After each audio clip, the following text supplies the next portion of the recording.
오늘은 모세라는 인물이 어떤 믿음을 가지고 살았는지를 한번 살펴보려고 합니다. 그리고 그 모세의 믿음이 우리들의 삶의 교훈과 도전이 되기를 원하는 마음으로 말씀을 전하겠습니다. 첫 번째 모세의 믿음은요, 그의 부모로부터 물려받은 믿음입니다. 23절을 다시 한번 읽습니다. 믿음으로 모세가 났을 때에 그 부모가 아름다운 아이임을 보고 석 달 동안 숨겨 왕의 명령을 무서워 아니하였다라고 말합니다. 모세의 부모님의 이름은 아므람과 요게벳입니다. 그런데 성경에서 모세의 부모님의 믿음을 어떻게 표현하고 있냐면 두려움이 없는 믿음이라고 말하고 있어요. 부모님의 믿음은 자녀 양육의 원동력입니다.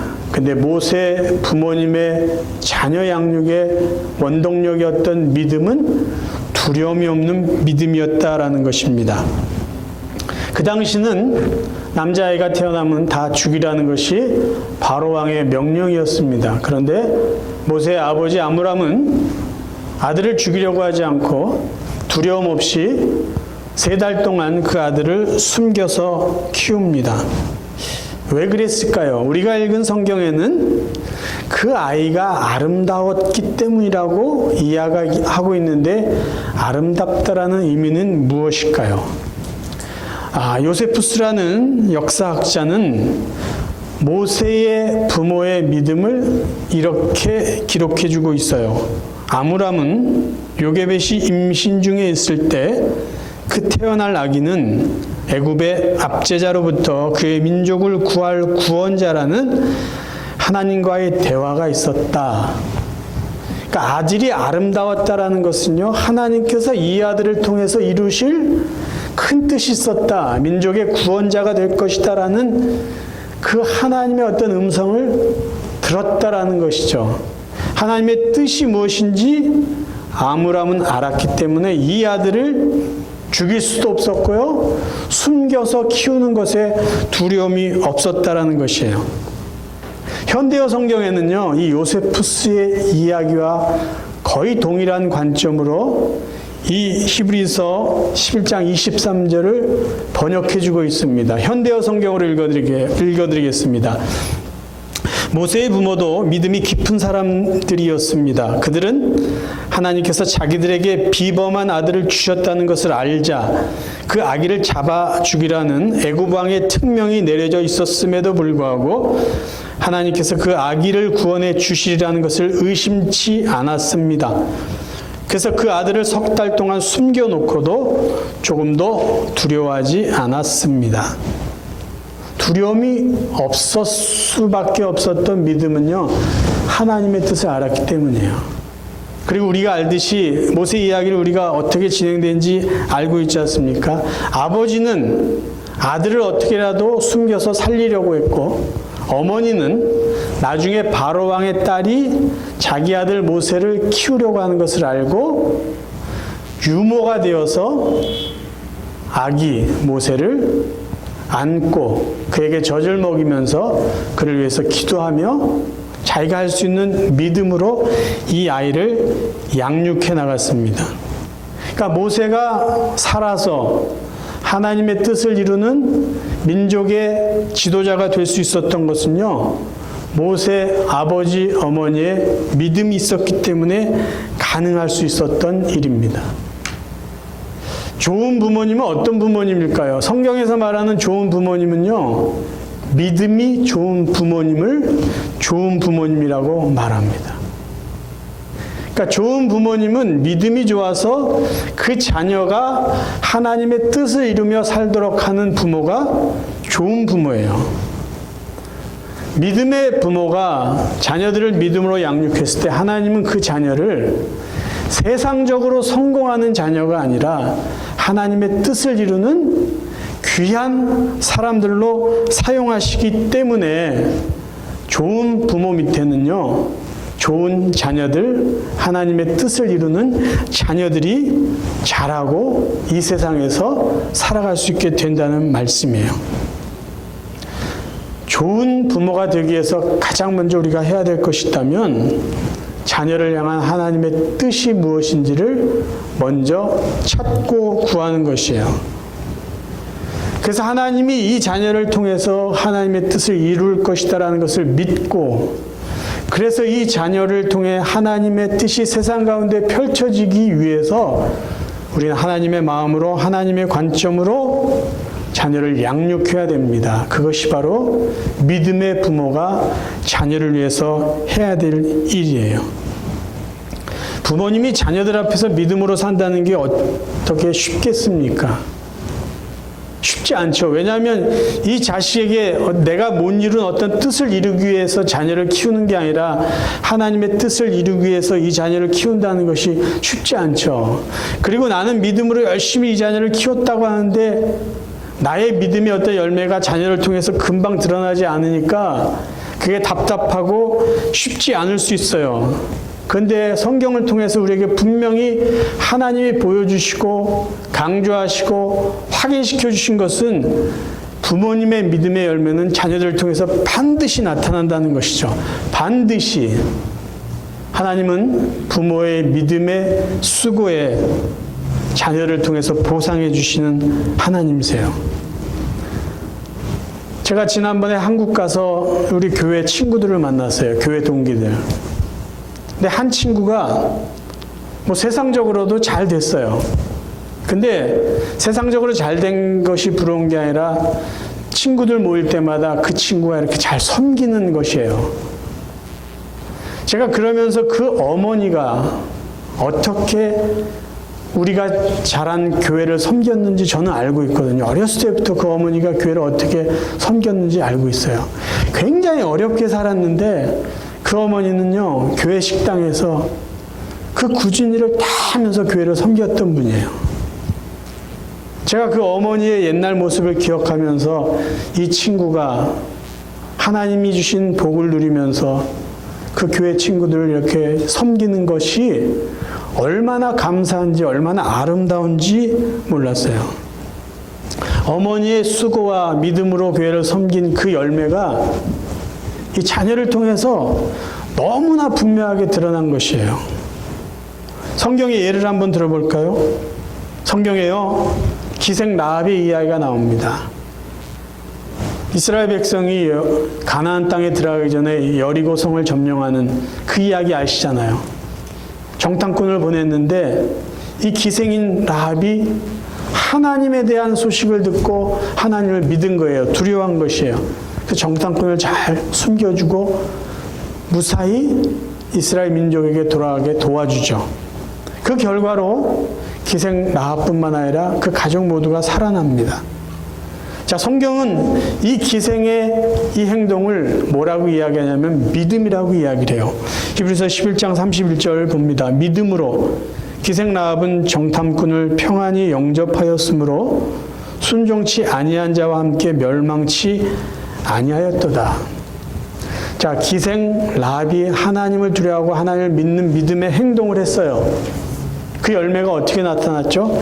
가족이 구원받은 것에 그치지 않고요, 그의 아들이 보아스인데 하나님은 그 아들 보아스를 축복하시고 보아스를 통해서 다윗이라는 후손을 보게 하시고 다윗의 후손을 통해서 인류의 구원자 예수 그리스도를 이 땅에 보내주십니다. 한 여인이에요. 이방 여인이에요. 부끄러운 직업인 기생의 삶을 살았음에도 불구하고 믿음으로 살려고 노력하고 믿음으로 자녀를 양육하려고 그렇게 살았던 한 여인이 자식만 복되게 만든 것이 아니라 저희들에게까지 하나님의 구원의 은혜를 맛보게 해주는 놀라운 구원의 은혜와 축복의 은혜를 전해주는 축복의 통로가 되었다라는 것이에요. 하나님은 부모님의 믿음을 보시고 자녀를 축복해 주시는 분이에요. 그러니까 우리가 모세의 삶을 통해서 도전받고 교훈받고 또 살아가야 될 모습은요, 우리도 그런 믿음의 부모가 되어야 된다라는 것이죠. 우리의 믿음의 수고가 자녀와 후손의 축복이 되고 하나님께 영광이 된다는 것을 저희들은 기억하셔야 됩니다. 두 번째 모세의 믿음은요, 바른 것을 선택하는 믿음입니다. 본문을 또 읽습니다. 믿음으로 모세는 장성하여 바로의 공주의 아들이라 칭함을 받기를 거절하고 도리어 하나님의 백성과 함께 고난받기를 잠시 죄악의 낙을 누리는 것보다 더 좋아하고. 모세의 믿음을 이렇게 정리할 수 있어요. 죄악의 낙을 즐기는 것을 포기하고 하나님과 함께 고난받는 것을 선택했다라고 표현할 수 있습니다. 여러분, 믿음은요, 무조건 고난을 선택하라는 것이 아니에요. 믿음은 하나님이 기뻐하시는 것이라면 고난이 있을지라도 선택하는 것이 믿음이라는 거죠. 하나님이 기뻐하는 것이 나에게도 기쁨이 된다면 당연히 선택해야 돼요. 그런데 하나님이 기뻐하시는 것이 고난일지라도 하나님이 기뻐하시기 때문에 선택한다는 것, 그게 모세가 우리에게 보여주는 믿음이라는 것이에요. 모세는요, 바른 것은 선택하고 잘못된 것은 버렸습니다. 그래서 저는 믿음을요, 바른 것을 선택하는 지혜이고 믿음은 잘못된 것을 버릴 수 있는 용기다라고 말하고 싶습니다. 저희들은요, 될 수 있으면, 가능하면 편하고 쉽고 빠른 것을 선택하려고 해요. 가능하면. 근데 모세가 우리에게 보여주는 믿음은요, 그게 아니라는 거죠. 하나님이 기뻐하시는 거냐? 하나님이 기뻐하시지 않는 거냐? 그게 선택의 기준이라는 거예요. 그리고 그것을 믿음으로 결정하라는 것이죠. 하나님이 원하시는 거냐? 그러면 그것이 내 기준과 어떤 내 편리나 내 판단과 상관없이 선택하는 것, 그런 용기가 바로 믿음이라는 것이에요. 그래서 믿음에는 두 가지가 저는 필요하다고 생각합니다. 하나는 옳은 것과 그른 것을 분별할 수 있는 지혜와 옳은 것이라면 선택하고 끝까지 그 옳은 것을 위해서 고난조차 감당할 수 있는 용기가 믿음에 포함됐다라고 저는 믿습니다. 모세는 그렇게 살았어요. 모세가 우리에게 보여주는 믿음은요, 옳고 그른 것을 분별할 수 있는 지혜와 동시에 옳은 것이라면, 하나님이 기뻐하시는 것이라면 그게 고난일지라도 선택하는 그 믿음을 보여주었습니다. 잠깐 고난에 대해서 생각해 보고 싶어요. 이 고난이라는 것은요, 예수를 잘 믿고 신앙생활을 잘하던, 예수를 적당히 믿고 신앙생활 대충 하던 상관없이 모든 성도들에게 똑같이 다가오는 것이 고난이에요. 고난은 예수를 믿는 사람에게도 예수를 믿지 않는 사람에게도 누구에게나 다가오는 불청객 같은 존재예요. 그럼 왜 세상의 모든 사람들에게는 이 고난이 있을까요? 고난이 모든 사람에게 있는 여러 가지 이유 중에 제가 분명히 말씀드릴 수 있는 것 하나는요, 고난은 사람들에게 유익을 준다라는 것이죠. 그 대표적인 것이, 고난을 통해서 사람들은 다른 사람을 이해할 수 있는 마음이 생긴다는 거예요. 그러니까 고난을 겪은 사람들에게 생기는 능력은 공감 능력이에요. 전에는 뭐 저런 사람이 다 있어, 어떻게 저렇게 사람들을 대할까? 그런데 그들과 똑같은 고난을 경험하고 나면은 그들의 마음을 이해합니다. 그들의 행동을 이해해요. 이게 고난이 주는 능력이죠. 그런데 세상 누구에게나 고난이 있다면, 그러니까 예수를 잘 믿던 잘못 믿던 누구에게나 동일한 고난이 있다면, 그러면 우리가 성도로서 그 고난을 어떻게 대해야 될까요? 그 고난 중에 우리는 무엇을 선택해야 될까요? 어떻게 행동해야 될까요? 고난이 없어지기를 원하는 것? 그거는 지혜로운 행동이 아니에요. 누구에게나 고난이 있기 때문에요. 그럼 고난 중에 우리는 무엇을 선택해야 될까요? 바른 것을 선택해야 된다는 거죠. 쉽고 편한 게 아니라 바른 것. 바른 것이 뭐예요? 하나님의 뜻이에요. 하나님이 원하시는 거예요. 내가 이 고난을 그대로 감당할 때 하나님 뜻이 이루어진다면 그냥 가는 거예요. 하나님 제발 이 고난 없애주세요, 이게 아니라, 하나님 이 고난 중에 제가 하나님의 뜻을 어떻게 분별하고 어떻게 하나님 뜻대로 살 수 있습니까? 그리고 그 속에서 바른 것을 선택해야 된다는 거죠. 그게 모세가 우리에게 보여준 믿음의 적용거리예요. 모세처럼요, 고난 중에 바른 것을 선택했던 또 다른 인물이 있어요. 그분은 바로 예수 그리스도이십니다. 잘 아는 말씀 읽어드릴게요. 가라사대 아버지여, 만일 아버지의 뜻이여든 이 잔을 내게서 옮기시옵소서. 그러나 내 원대로 마옵시고 아버지의 원대로 되기를 원하나이다. 예수님은 이런 생각을 했을지도 몰라요. 안 했을 경우가 더 많겠지만, 내가 하나님 아버지의 뜻을 이루기 위해서, 인간의 죄를 용서해 주기 위해서 굳이 십자가에서 못 박혀 죽는 거 말고 다른 방법도 있을 텐데, 그렇게 생각할 수도 있었어요. 하나님이 뭘 못하시겠어요. 근데 예수님은요, 하나님이 정하고 계획하신 십자가의 죽음이라는 하나님의 뜻 말고 다른 것을 생각하지 않았다는 것이죠.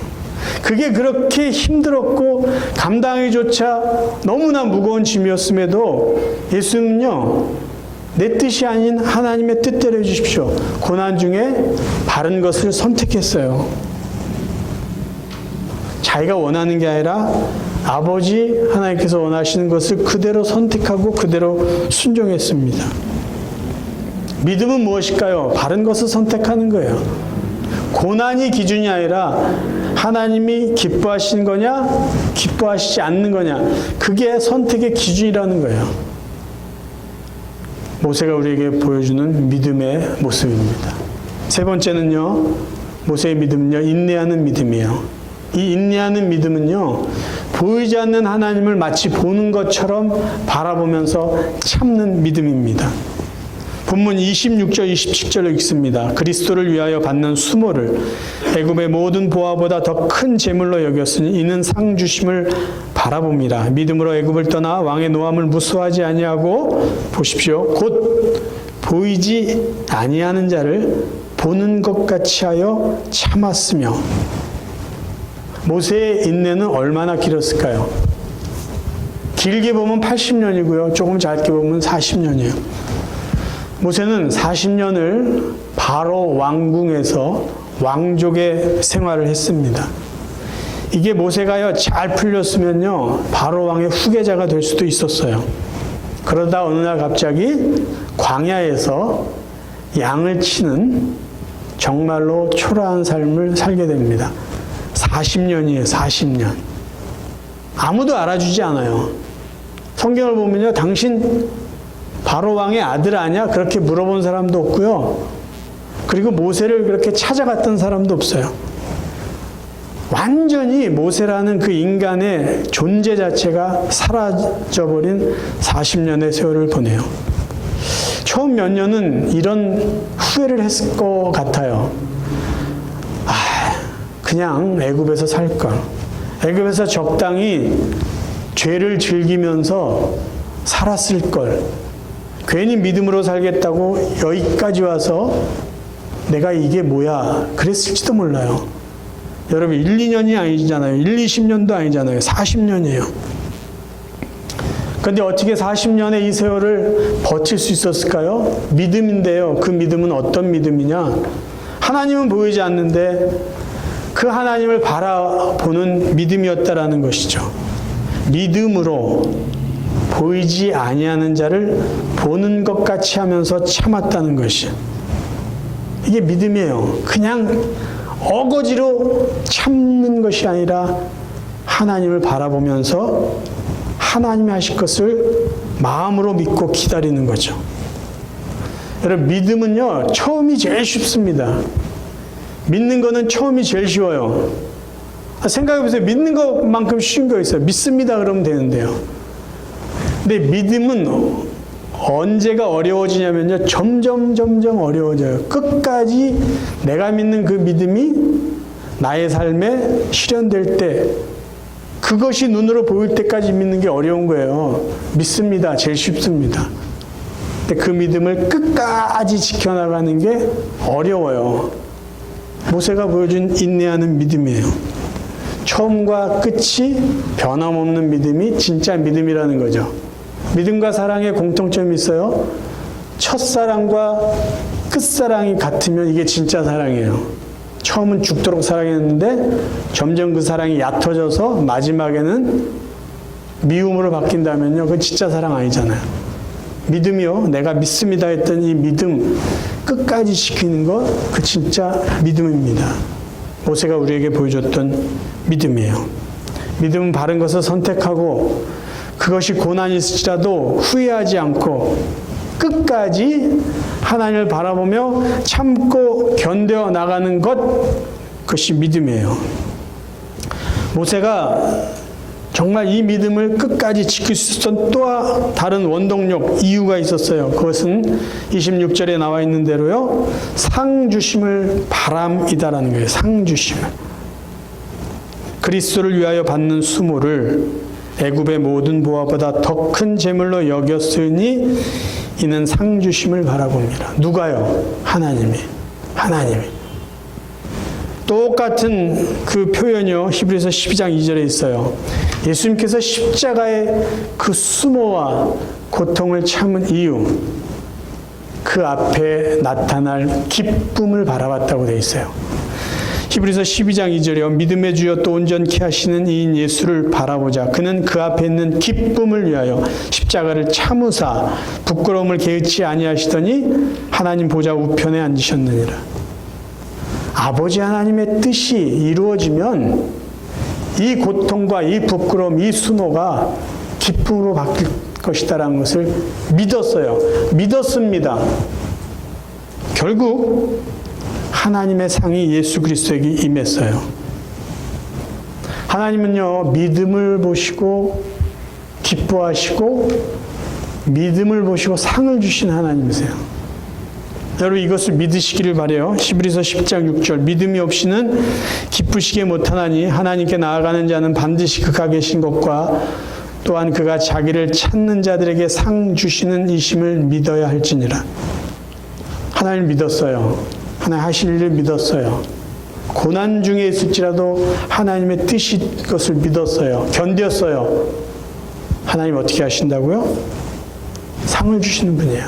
기뻐하시면서. 우리에게 이런 믿음이 있을 때 우리는 인내할 수 있고요. 이 믿음의 열매로 하나님 신 은혜와 상을 또 누리며 살아갈 수 있게 됩니다. 말씀을 정리하겠습니다. 지난주에 미국행 비행기를 타기 위해서 인천공항으로 가는 차 안에서 저희 형이랑 이런저런 이야기를 나눴어요. 그런데 갑자기 저희 형이 아주 멋있는 말을 했어요. 무슨 말이냐? 우리는 돈 많은 사람을 부러워하는 크리스찬이 되지 말고 돈 많은 사람이 부러워하는 그리스도인들이 돼야 된다라는 말을 했어요. 참 멋있다, 제가 그랬어요.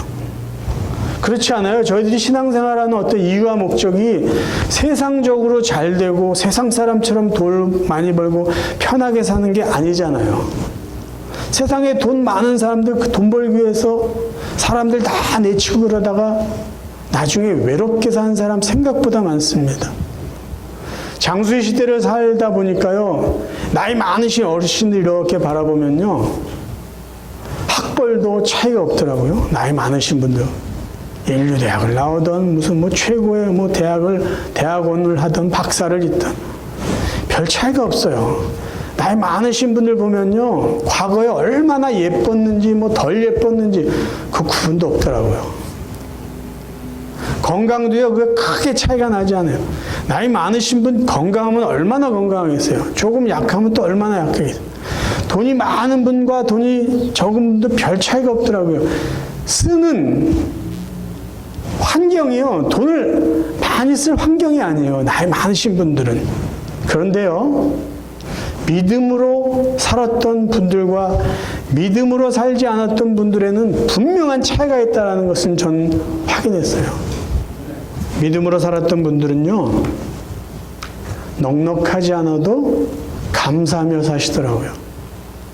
돈이 많지 않고 물질이 많지 않아도 뭔가를 자꾸 나누려고 하세요. 그리고 삶의 모습 속에서요, 감사가 계속 고백이 돼요. 그리고 주위에 만나는 사람들이 많아요. 왜요? 나누고 위로해주고 격려해주면서 살아오셨기 때문이죠. 이게 믿음의 능력 아닌가요? 인생의 노년에 믿음으로 살았던 분들과 믿음으로 살지 않고 그저 욕심대로 자기 뜻대로 홀로 살았던 사람과의 분명한 차이는 믿음으로 나타나는 능력이에요. 우리가 그렇게 살아간다면 우리의 노년은요, 누군가 부러워할 것이에요. 저분은 어떻게 살아왔는데 저렇게 늘 기쁠까? 저분은 어떻게 살아왔는데 여유로운 것 같지 않은데 이렇게 넉넉한 마음으로 살아갈까? 그런 우리의 노년이 될 수 있기를 간절히 바랍니다. 사랑하는 성도 여러분, 남은 삶이 하나님 바르게 믿을 수 있기를 바라요. 고난이 우리들의 삶의 기준이 아니라 하나님의 뜻이 우리의 기준이 되기를 원합니다. 그리고 우리의 믿음을 보시고 상 주시는 하나님의 은혜가 여러분의 자녀들, 여러분의 손주들 삶 가운데, 여러분의 남은 삶 가운데 분명하게 드러나고, 그러한 우리의 모습이 다른 사람들에게 부러움을 줄 수 있는 그런 복된 성도들이 되시기를 주님의 이름으로 축원합니다.